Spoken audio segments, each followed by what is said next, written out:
all to the Vilnius summit of the Bucharest 9 and Nordic countries. Today we are celebrating the 10th anniversary of the Bucharest 9 format. I would like to use this opportunity to congratulate and express my gratitude to the presidents of Romania and Poland, the two founding countries of this initiative. I would also like to extend the special congratulations to the newly elected president of Romania, Nicu Jordan, who has joined us today only, as you said, 1 week after your inauguration. Welcome. Over time, we have seen the Bucharest 9 became an essential link that brings the region countries closer together. Today's meeting, with participation of our Nordic allies and Ukraine, reflects the growing pressure on NATO's eastern flank and our response to it. Our response is to widen and deepen the cooperation on security and defense from far north and to the Baltic Sea and to the Black Sea.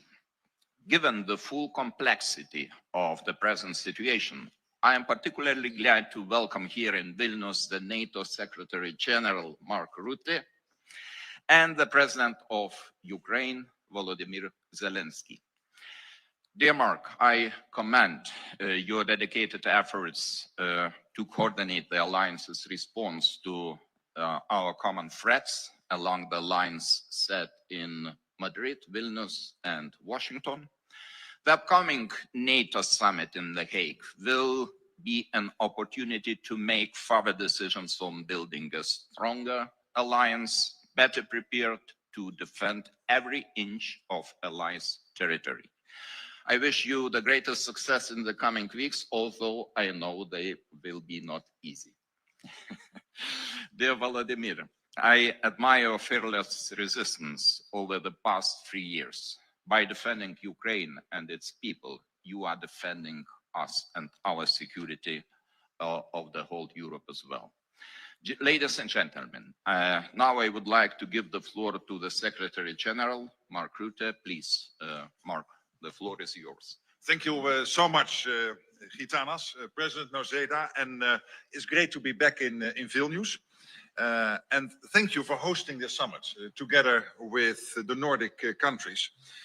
Indeed, since 2015, this group has been a driving force for greater cooperation and stronger defenses on the eastern flank. I'm delighted that the Bucharest 9 is going to include the Nordic 5, Denmark, Finland, Iceland, Norway, and Sweden. And honored as always to be joined by our good friend Volodymyr Zelensky. Good that you're here. With Finland and Sweden's membership, NATO's eastern flank is longer than ever. And thanks to the contributions of all NATO allies, it is also stronger than ever. Demonstrating our unity and resolve, we have enhanced NATO's presence on land, at sea, and in the air. We are increasing the number of forward land forces into 9 now, 9 allied nations, because also Finland will now be included, which is very good news. And we have stepped up NATO's presence, including through Baltic Sentry and Southern Shield.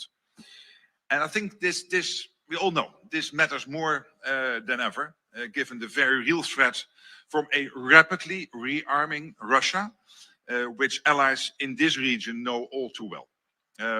Our discussions today come at a crucial time. Later this week, indeed, NATO defense ministers will first meet in Brussels to agree ambitious new capability targets linked directly to our defense plans. These targets set out what forces and capabilities every ally needs to provide to keep our deterrence and defense strong and our 1 billion people safe. To do that, it is clear that allies need to spend much more than we are doing now. And that is why ramping up defense spending and production will be at the top of our agenda for the summit in The Hague, which will take place in just over 3 weeks. When we look at the key messages, I think it is this: spending more and producing more. So NATO needs allies to zero in now and deliver on the elements that increase our warfighting readiness so that we can better deter and defend. And I'm grateful to allies in this region for leading the way. There's no security without strong defenses, and there will be no lasting security without a stable Ukraine. So we continue to support efforts to bring this brutal war to an end and help Ukraine defend itself today and deter aggression in the future. And this will be on the table also this week when we meet with the Ukraine Defense Contact Group chaired by Germany and the United Kingdom on Wednesday. So, dear friends, a lot to do to prepare for a successful summit, but I'm confident that with your support, we will make NATO a stronger, fair and more lethal alliance to keep us safe for decades to come. So thank you again for your hospitality, and I look forward to our discussions. Thank you, Mark. And now I would like to address President Zelensky. Volodymyr, the floor is yours. Thank you so much. Dear Gitan, thank you first of all for invitations. Thank you for support. This is a special moment. On the one hand, Russia has launched its summer offensive, but on the other hand, they are being forced to engage in diplomacy. And this is both a challenge and a real opportunity for us all, a chance to try to end this war. First, as before, our top priority is supporting our defense, and I'm grateful for all the support packages and for every investment in weapons production in Ukraine and for the development of production in your countries as well. Europe, together with America, has better weapons than Russia. We also have stronger tactical solutions. Our Operation Spiderweb yesterday proved that Russia must feel what its losses mean. That is what will push it toward diplomacy. And when Russia takes losses in this war, it's obvious to everyone that Ukraine is the one holding the line, not just for itself, but for all of Europe. Ask your intelligence, what is Russia planning this summer in Belarus? If they are bold enough to prepare attacks from there, then we need more strength together. And right now, that means strengthening Ukraine so we can stop this war and prevent it from spreading. That's why weapons production matters. Ukraine can cover up to 40% of its weapons need with domestic production, but this requires stable funding. Our operations show how much impact investments, especially in drones, can have. And we still urgently need air defense, especially Patriot systems and missiles for them. Each of you knows what we need and what you can do to help. Decisions are needed. Second, we must do everything to make sure diplomacy is not empty. Our delegation is now in Istanbul and we are ready to take the necessary steps for peace.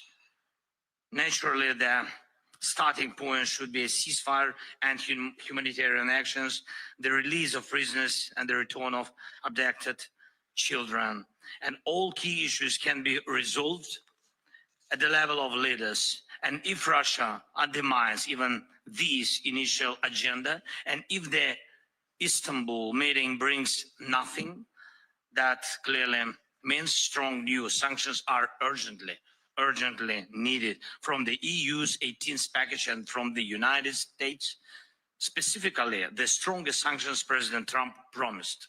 Sanctions should hit Russian energy, especially oil and tankers, price caps, of course, and also Russian banks and the financial sector overall. Third, the United States. Thank you to everyone doing everything possible to keep the bond between Europe and America strong. We need the support of President Trump, the US Congress, and the American people. Whatever happens in global competition, it is our shared duty, Europe's, America's, and everyone who values freedom to defend it together. We need as many points of connection as possible, including at the NATO summit this June. And one of the key principles of European security is that Russia must not have veto power over NATO decisions or influence over the allies or its members. That principle must remain in place.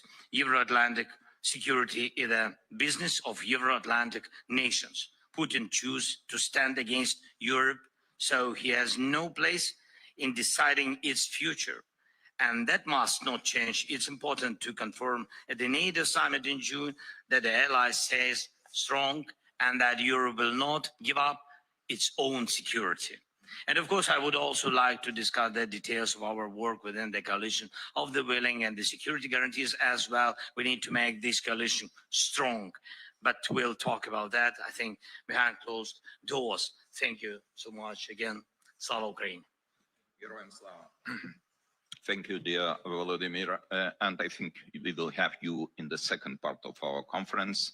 So now this is the time for us to move to the main summit agenda in the closed session.